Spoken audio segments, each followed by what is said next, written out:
دعوت media YouTube channel, محبت کا پیغام، انسانیت کے نام۔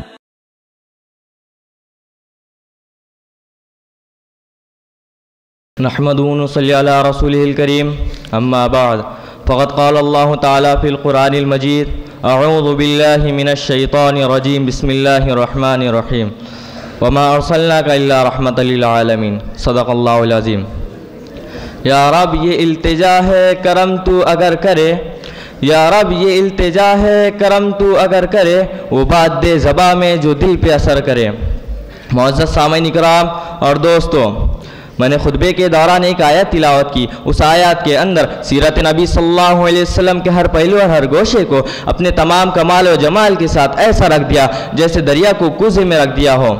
یہ بات ناقابل تردید حقیقت ہے۔ رب کائنات کے بعد ہمارے سب سے بڑے محسن، پورے انسانیت کے محسن اعظم، یہاں تک کہ پوری کائنات کے سب سے بڑے محسن، جس سے میری مراد سرور کائنات، فخر موجودات، تاجدار بطحا، پاسبان حرم، ساقِ کوثر، شافی محشر، امام الاتقیاء، خاتم الانبیاء، سید المرسلین، رحمت للعالمین، جانی عالمین، ہادی جہاں، رسول عربی، نبی امی، تاجدار مدینہ، احمد مصطفیٰ، محمد مصطفیٰ صلی اللہ علیہ وسلم کی ذات گرامی ہے، جنہوں نے ہمیں خدا سے ملایا، خدا کا جلوہ دکھایا، جنہوں نے فلک کی بلندی میں، زمین کی پستی میں، دن کی روشنی میں، رات کی تاریکی میں، سورج کی چمک میں، جگنوں کی دھمک میں، پھولوں کی مہک میں اور قطروں کی تراوٹ میں عرفان ربانی کی سیر کرائی، جنہوں نے خشک میدانوں میں علم و معرفت کا دریا بہائے، جنہوں نے چرواہوں کو امام اور رہبر بنایا، جو انسانیت کے غمخوار، مظلوموں کے مددگار، بے آسراؤں کے آسرا، بیواؤں کا سہارا، یتیموں کے والی، غریبوں کے مولا، درد مندوں کے درما تھے۔ اور ایسے کیوں نہ ہوتے، آپ صلی اللہ علیہ وسلم کو تو رحمت للعالمین بنا کر بھیجا گیا تھا۔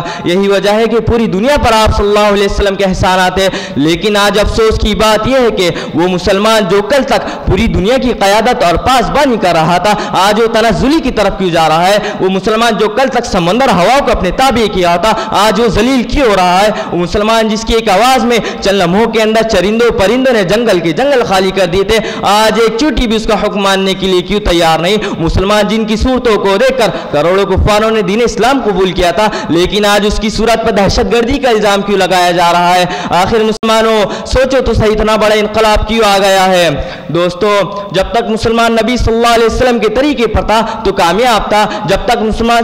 صحابہ کرام کے طریقے پر تھا تو ہدایت سے گامزن تھا، جب تک مسلمان قرآن و سنت کی روشنی میں فیصلہ کرتا رہا دنیا اس کے فیصلے کو مانتی رہی، جب تک مسلمان نبی صلی اللہ علیہ وسلم کے طریقے کو نہیں بھولا دنیا کی کوئی بھی بڑی طاقت اس کا مقابلہ نہیں کر سکی۔ یہی وجہ ہے کہ جب وہ لوگ زندہ تھے تو کامیابی کی زندگی جی رہے تھے، اور جب مرے تو کامیابی کی موت مرے۔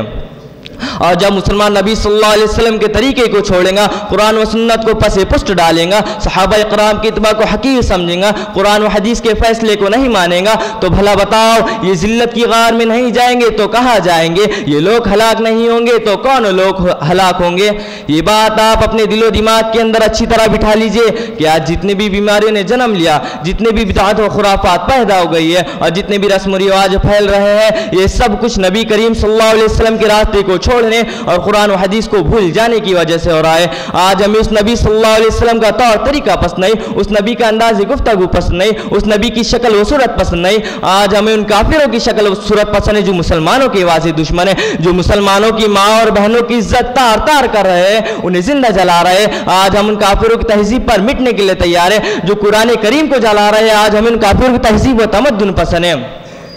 جنہوں نے مدارس کو ویران کیا، مکاتب کو ویران کیا، خانقاہوں کو ویران کیا۔ آج ہم ان کافروں کے کلچر پر مر مٹنے کے لیے تیار ہیں جنہوں نے ہمارا خون بہایا، ہمارے معصوم بچوں کو زندہ جلایا، جنہوں نے دین اسلام کے راستے میں رکاوٹیں کھڑی کر دی۔ آج انہی سے محبت، اللہ اور اس کے رسول سے کوئی محبت نہیں، آج انہی سے لگا، اللہ اور اس کے رسول سے کوئی لگاؤ نہیں۔ میں بات آپ کو صاف صاف الفاظ میں کہہ دیتا ہوں، جس کے دل میں اللہ کے لیے محبت نہیں، اس کے دل میں نبی کے لیے بھی محبت نہیں، اور جس کو نبی سے محبت نہیں، نبی سے پیار نہیں، نبی سے لگاؤ نہیں، ایسے شخص کے سینے میں دل ہی نہیں، ایسے شخص کے سر میں دماغ ہی نہیں، بلکہ کچھ اور ہی ہے، وہ انسان ہی نہیں بلکہ کوئی اور ہے۔ ہونا تو یوں چاہیے تھا، زندگی کی راہ میں پیش آئے کانٹے یا پھول، زندگی کی راہ میں پیش آئے کانٹے یا پھول، چھوٹنے نہ پائے ہرگز دامن عشق رسول۔ معزز سامعین اکرام، آخر میں عرض کرنا چاہوں گا کہ ہم اس نبی صلی اللہ علیہ وسلم سے قلبی محبت کریں، اس کی طرح صورت و سیرت بنا لیں۔ وآخر الدعوانا الحمدللہ رب العالمین۔